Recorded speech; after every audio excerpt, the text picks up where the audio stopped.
Hi there, it's Diana. It's time for my Friday memoir writing update. And I'm thinking of actually changing that title because I don't usually get to this until Saturday. But today is Friday and I'm getting to it, so that's a good thing. Maybe I'll just leave it as it is. So this has been a really interesting writing week, the last 2 weeks, I guess, because I didn't make it for last week. Because I was in the middle of a book launch for the beautiful Dori Warga, and her book, I Almost Lost My Marbles Until I Didn't. Such an amazing book. We had a great launch day. We had a few glitches, but we worked through them, and it turned out to be absolutely awesome. So congratulations, Dori. And it can be found on Amazon. So I had, an interesting couple of weeks writing. I've been writing like crazy, just cannot seem to stop my writing. So many great things are coming up, and each chapter is flowing into the next one without me even realizing it. I'm actually just now completing like the fine-tuned chapter 4 and finding that now I want to actually create an outline. So that's the Daring to Share way. I know it sounds so backwards, but it really, really works if you just can trust your story and use your journaling as your guide and your free flow activities, the walking in nature or whatever it is, going for a run, gardening, cooking. Earlier today I was watering my plants. So I thought I've got 10 minutes between appointments and I'm just going to go and water some plants. And while I'm watering the plants, I'm just like, oh my gosh, I need to include that in my story, and it ties in and with the common threads that I have discovered, which is also amazing and supports me now creating the outline and the plan for the future chapters. And I can go back when I do my authentic editing and make sure that everything is incorporated in every chapter, all of my common threads, common topics, common themes, whatever you want to call them. They seem to just automatically present themselves while you're writing if you do this in the truly authentic way of just that free flow writing and allowing it's your truth. So if you just write your truth within your memoir, then it's just going to automatically present itself as it's supposed to, and with those common threads and with those themes and in a planned way.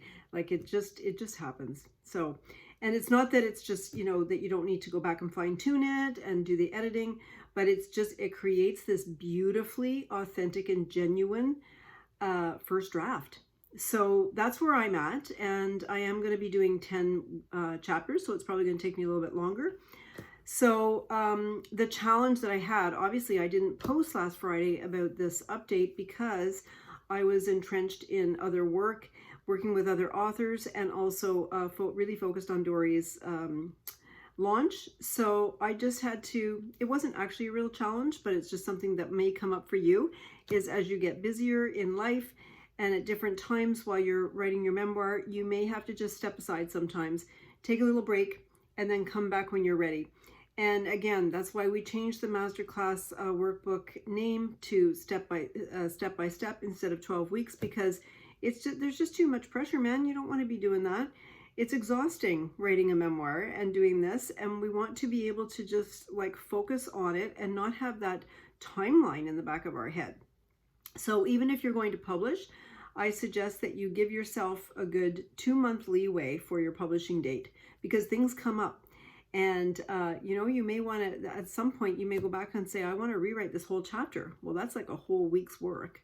So, so just, be compassionate with yourself, self-compassion, self-love, and allow yourself the space that it needs and a little bit more so that you have ease through the whole thing. And it's beautiful. And then you can actually experience the process. I am loving the process of writing my complete memoir. Like I have supported authors to do this, and I have not done it yet. So I've written, the chapters in the collaborative books, 2 of them, but I have not done my complete memoir yet. So I'm just loving this experience because it's so cathartic. It's supporting me to work through some boundary issues that I have with people in my life. And and it feels really good. I'm empowered. I'm like, no, I'm not going to let that happen anymore. So, and to do it in a way that feels right for me. And that's important. super important. So to live and to write in an authentic way, that's our goal, and to really commit to that. And yeah, and it may hurt some people along the way, but that's, you know, again, this is all about my perception. So when you're writing your memoir, know that too. This is your story. It's your perception. It's not other people's perception of how the story went. So that's the beauty of storytelling, is that it's everybody's story is a different one.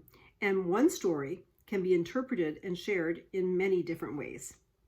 So again, excuse me, I hope that's helpful. I'm sitting here having my reishi chocolate latte. As you can see, it's from It's Bloom, and you can tell that I'm really loving this stuff because I posted about it several times. But it's just a super, I've given up alcohol completely, and I just find it's a really nice healthy treat because it's gluten-free, vegan, it's all natural. It's just amazing.